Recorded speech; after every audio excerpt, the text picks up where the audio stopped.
Assalamualaikum warahmatullahi wabarakatuh. Selamat siang, Bu Dwina Satrinia, Eskom MT, selaku dosen pengampu mata kuliah Sistem Basis Data. Di sini saya Farisa Putri Agustin dengan NIM 102042400064 dari kelas S1 SIKJ 2403 akan menjelaskan tugas ujian tengah semester Sistem Basis Data, yaitu perancangan dan normalisasi basis data, transaksi toko menggunakan ERD, Relational Model, DDL, DML, dan Tree Normal Form. Berikut merupakan laporan tugas UTS basis data, perancangan dan normalisasi basis data, transaksi toko menggunakan ERD, Relational Model, DDL, DML, dan Tree Normal Form.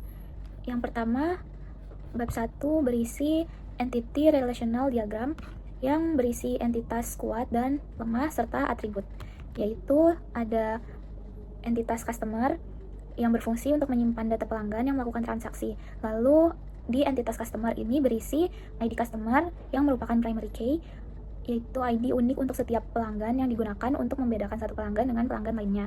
Lalu ada atribut nama underscore customer, yaitu untuk nama lengkap dari pelanggan yang melakukan transaksi. Kemudian yang kedua ada entitas kuat merek yang berfungsi untuk menyimpan informasi tentang merek produk, dan di dalamnya ada atribut ID merek, yaitu dia primary key untuk ID unik untuk setiap merek. Lalu ada di dalamnya ada atribut underscore merek juga, yaitu nama merek produk, misalnya Indofood, Nestle. Lalu ada kategori produk, ada entitas kategori produk yang berfungsi untuk menyimpan informasi mengenai kategori produk yang ada di dalam toko. Di dalam entitas kategori produk ini terdapat atribut ID kategori yang merupakan primary key, ID unik untuk setiap kategori produk. Lalu ada atribut nama underscore kategori, yaitu untuk nama kategori produk, misalnya makanan instan atau minuman atau dan lainnya. Kemudian ada entitas produk yang berfungsi untuk menyimpan informasi mengenai produk yang dijual oleh toko, yang di dalamnya berisi beberapa atribut, yaitu ID produk yang merupakan primary key, yaitu ID unik untuk setiap produk yang dijual. Lalu ada nama produk misalnya mie instan, Indofood atau susu Nestle atau lainnya. Lalu ada harga produk yang merupakan harga satuan dari produk. Lalu ada ID kategori yang merupakan foreign key, yaitu dia menghubungkan produk dengan kategori produk terkait. Lalu ada ID merek yang merupakan foreign key juga untuk menghubungkan produk dengan merek produk terkait. Lalu ada entitas transaksi yang berfungsi untuk menyimpan informasi transaksi yang dilakukan oleh pelanggan, yang di dalamnya terdapat beberapa atribut juga, yaitu ada ID transaksi sebagai primary key yang berisi ID unik untuk setiap transaksi yang dilakukan. Lalu ada atribut waktu transaksi, yaitu berisi tanggal dan waktu transaksi dilakukan. Lalu ada atribut ID customer atau foreign key yang menghubungkan transaksi dengan pelanggan yang melakukan transaksi. Kemudian yang terakhir ada entitas detail transaksi. Fungsi entitas ini untuk menyimpan detail dari setiap produk yang dibeli dalam sebuah transaksi. Detail transaksi ini memiliki atribut ID transaksi sebagai foreign key, dia menghubungkan rincian transaksi dengan transaksi utama. Lalu ada atribut ID produk yang merupakan foreign key juga untuk menghubungkan rincian transaksi dengan produk yang dibeli. Lalu ada atribut jumlah produk untuk mengetahui jumlah produk yang dibeli dalam transaksi tersebut. Lalu ada atribut total harga yang dibayarkan untuk produk yang dibeli, atau jumlah produk dikalikan dengan harga produk. Lalu ada relasi antar entitas. Yang pertama, entitas pertama yaitu customer dengan entitas kedua yaitu transaksi. Hubungannya atau kardinalitasnya itu adalah 1 banding banyak karena setiap pelanggan bisa melakukan banyak transaksi. Lalu ada entitas transaksi dengan entitas detail transaksi. Kardinalitasnya 1 banding banyak karena setiap transaksi bisa mencatat berbagai produk yang dibeli. Kemudian ada entitas produk dengan entitas detail transaksi, yaitu kardinalitasnya juga 1 banding banyak, yaitu setiap produk bisa muncul di banyak transaksi yang berbeda. Kemudian ada entitas kategori dengan entitas produk, kardinalitasnya juga 1 banding banyak karena setiap kategori bisa memiliki banyak produk yang termasuk di dalamnya. Kemudian ada entitas merek dengan entitas produk, kardinalitasnya juga 1 banding banyak karena setiap merek bisa menghasilkan banyak produk. Kesimpulannya, struktur ERD ini dirancang untuk mendukung sistem transaksi penjualan yang terstruktur dengan baik dan efisien. Setiap entitas memiliki peran yang jelas dan saling terhubung melalui relasi satu ke banyak, memastikan pengelolaan data pelanggan, transaksi, produk, kategori, dan merek berjalan secara terorganisir. Sekarang lanjut ke bab 2 yaitu relational model.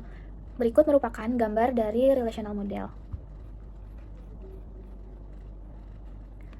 Oke, relational model ini adalah Representasi dari IRD yang diubah ke dalam bentuk tabel-tabel dalam sistem basis data relasional. Setiap entitas yang ada di dalam IRD dikonversi menjadi tabel. Sementara hubungan antar entitas dijelaskan melalui penggunaan foreign key. Berikut adalah rincian setiap tabel dan keterkaitannya. Yang pertama ada tabel customer, yaitu tabel untuk menyimpan data pelanggan yang melakukan transaksi. Di dalamnya berisi ID customer yang merupakan primary key yang berfungsi sebagai identifikasi unik bagi setiap pelanggan. Lalu ada atribut tambahan yaitu nama customer, yaitu berisi nama lengkap pelanggan yang tercatat dalam sistem. Kemudian ada tabel transaksi, yaitu menyimpan data terkait transaksi yang dilakukan oleh pelanggan. Di dalamnya berisi ID transaksi yang menjadi primary key untuk setiap transaksi yang terjadi. Lalu ada atribut tambahan, yaitu ada ID customer sebagai foreign key, merujuk ke tabel customer untuk menghubungkan transaksi dengan pelanggan. Lalu ada waktu transaksi untuk menyimpan tanggal dan waktu transaksi dilaksanakan. Kemudian ada tabel transaksi, yaitu tabel detail transaksi ini berisi rincian mengenai produk yang dibeli dalam setiap transaksi, yaitu di dalamnya ada ID transaksi dan ID produk. Kombinasi keduanya ini menjadi primary key untuk mengidentifikasi setiap rincian transaksi. Kemudian ada atribut tambahan yaitu total harga, yaitu total biaya yang dibayar untuk produk dalam transaksi. Lalu ada jumlah produk yang menyatakan jumlah unit produk yang dibeli dalam transaksi. Kemudian ada tabel produk, yaitu untuk menyimpan data produk yang tersedia untuk dijual. Di dalamnya berisi ID produk yang berfungsi sebagai primary key untuk mengidentifikasi setiap produk. Lalu ada atribut tambahan seperti nama produk untuk nama produk yang dijual, lalu harga produk untuk harga per unit produk, lalu ada ID merek sebagai foreign key merujuk ke tabel merek menghubungkan produk dengan merek. Lalu ada ID kategori sebagai foreign key merujuk ke tabel kategori produk menghubungkan produk dengan kategori yang relevan. Lalu ada tabel merek, yaitu menyimpan informasi mengenai merek produk. Di dalamnya berisi ID merek menjadi primary key yang mengidentifikasi merek produk. Lalu ada atribut tambahan yaitu nama merek dari produk yang tersedia. Lalu yang terakhir ada tabel kategori produk untuk menyimpan dan mengenai kategori produk. Di dalamnya ada ID kategori sebagai primary key yang mengidentifikasi kategori produk. Lalu ada atribut tambahan seperti nama kategori produk seperti makanan instan, minuman, dan lainnya. Kesimpulannya, relational model ini menghubungkan entitas seperti pelanggan, transaksi, produk, kategori, dan merek. Setiap transaksi mencatat produk yang dibeli beserta jumlah dan total harga. Produk dikelompokkan berdasarkan kategori dan merek, memudahkan pengelolaan data dan analisis bisnis secara efisien. Kemudian lanjut bab 3, yaitu membahas tentang Data Definition Language dan DML. Yang pertama, Data Definition Language membuat create tabel, yaitu membuat tabel customer yang berisi ID customer dengan tipe data varchar dan primary key. Lalu nama customer dengan tipe data varchar, kemudian membuat tabel merek yang berisi ID merek dengan tipe data varchar dan dijadikan primary key, lalu membuat nama merek dan tipe datanya varchar. Kemudian membuat tabel kategori produk dengan berisi ID kategori yang tipe datanya varchar dan nama kategori yang tipe datanya varchar. Lalu ID kategori itu masuk ke primary key. Dan kemudian membuat tabel produk yang berisi ID produk yang tipe datanya varchar, kemudian nama produk juga tipe datanya varchar, lalu ada harga produk yang tipe datanya desimal, lalu ada ID kategori yang tipe datanya varchar dan ID merek yang tipe datanya varchar.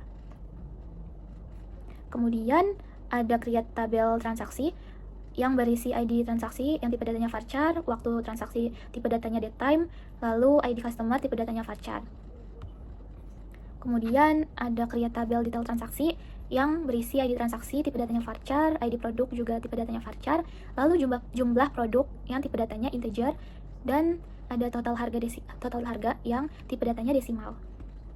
Kemudian berikut merupakan validasi script Data Definition Language.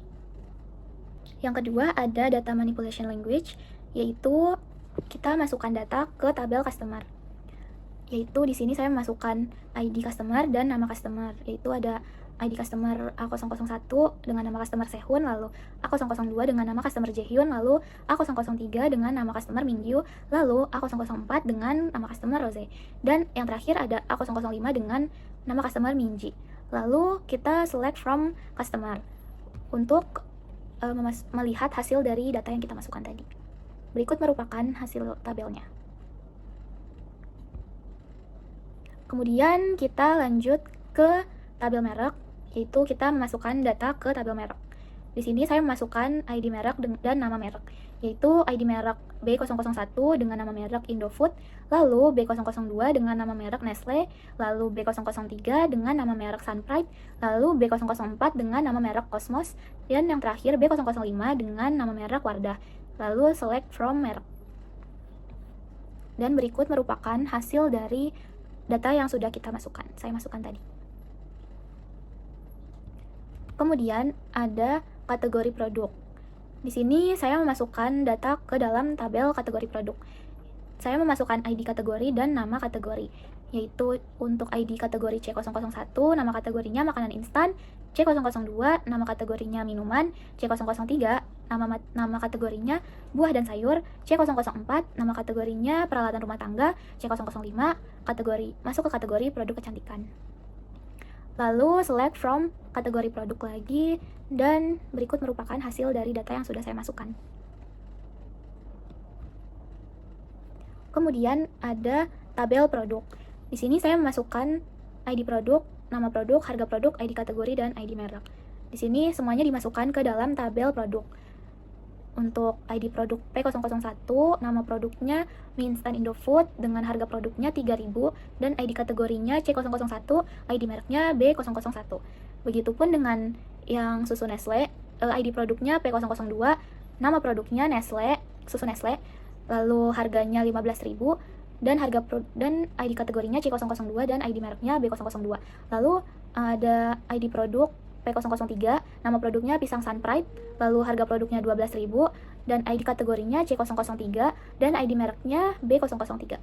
Kemudian ada lagi ID produknya itu P004 dengan nama produk Magicom Cosmos, lalu harga produk 550.000 dan ID kategorinya C004 dan ID mereknya B004. Lalu yang terakhir ada ID produk dengan berisi P005 untuk ID-nya dan nama produknya itu lipstick Wardah, kemudian harga produknya 50.000 dan ID kategorinya C005 dan ID mereknya B005. Lalu select from produk _064. Berikut merupakan hasil dari data yang sudah dimasukkan. Tabel transaksi, yaitu saya memasukkan data ke tabel transaksi, yaitu saya memasukkan ID transaksi, waktu transaksi, dan ID customer. Yang pertama, ID transaksi Q001 untuk waktu transaksinya 2025, bulan 4, tanggal 1, dan jamnya jam 10.30. Dengan ID customernya A001. Lalu ada Q002 ID transaksi dengan waktu transaksi 2025, bulan 4, dan tanggal 2 di jam 15.45 dengan ID customer A002. Lalu ada Q003 untuk ID transaksinya, lalu waktu transaksinya itu 2025, bulan 4, tanggal 3, dan jam 12.00 dengan ID customer A003. Lalu ada Q004 untuk ID transaksinya dan waktu transaksinya itu 2025 bulan 4 tanggal 4 di jam 9.15 dengan ID customer A004. Lalu yang terakhir ada ID transaksi Q005 dengan waktu transaksi 2025 bulan 4 tanggal 5 di jam 14.30 dengan ID customer A005. Lalu select ID transaksi, ID customer, date format, waktu transaksi. Di sini diambil jam dan menitnya saja as waktu, lalu diambil dari tabel transaksi. Berikut merupakan hasil dari data yang sudah saya masukkan tadi. Selanjutnya yang terakhir ada tabel detail transaksi, yaitu di sini saya memasukkan data ke tabel detail transaksi, yaitu yang dimasukkan ada ID transaksi, ID produk, jumlah produk, dan total harga. ID transaksi itu yang ada Q001, ID produknya P001, jumlah produknya 3, dan total harganya 9.000. Lalu yang kedua, ID transaksinya Q002, ID produknya P002, dan jumlah produknya 2 dengan total harga 30.000. Lalu yang ketiga ada ID transaksi Q003 dengan ID produk P002 dan jumlah produk 1 dengan total harga 12.000. Kemudian ada ID transaksi Q004 dengan ID produk P004 dengan jumlah produk 1 dan total harganya 550.000. Kemudian ada ID transaksi Q005 dengan ID produk P005 dan jumlah produknya 2 dengan total harga 100.000. Kemudian select from detail transaksi dan menjadikan tabel yang saya hasilkan seperti ini. Bab 4 yang berisi normalisasi, yaitu berikut dikasih tabel transaksi tahun lalu yang setelah dinormalisasikan akan menjadi seperti ini. Oke, penjelasannya, normalisasi 1NF memastikan bahwa setiap kolom dalam tabel hanya berisi satu nilai atau atomik. Tidak ada kolom yang menyimpan lebih dari satu nilai seperti list atau array. Setiap transaksi dengan lebih dari satu produk dipisahkan menjadi baris yang berbeda, sehingga setiap produk dalam transaksi memiliki baris sendiri. Dengan demikian, data menjadi lebih terstruktur, menghindari duplikasi, dan memudahkan pengelolaan serta query data.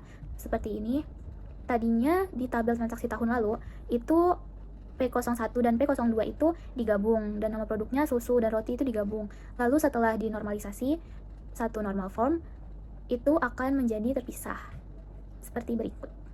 Lalu ada normalisasi to normal form, yaitu normalisasi to normal form terjadi setelah tabel memenuhi one normal form dan bertujuan untuk menghapus dependensi parsial. Ini berarti bahwa semua kolom non-kunci harus bergantung sepenuhnya pada kunci utama, dan tidak hanya pada bagian dari kunci utama. Pada tahap ini, tabel-tabel yang memiliki ketergantungan parsial seperti informasi konsumen atau produk dipisahkan menjadi tabel terpisah, misalnya tabel konsumen dan tabel produk, sehingga setiap tabel hanya menyimpan data yang bergantung sepenuhnya pada kunci utama yang relevan. Berikut merupakan hasil dari normalisasi to normal form.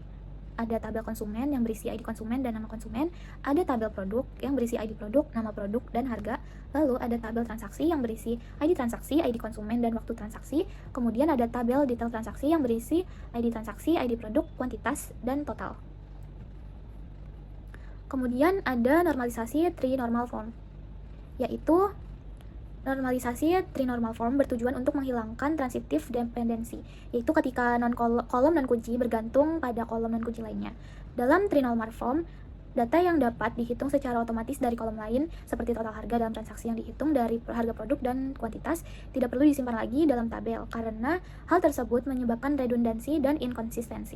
Dengan menghapus kolom yang memiliki ketergantungan transitif, tabel menjadi lebih efisien dan mengurangi duplikasi dan memastikan data hanya disimpan sekali.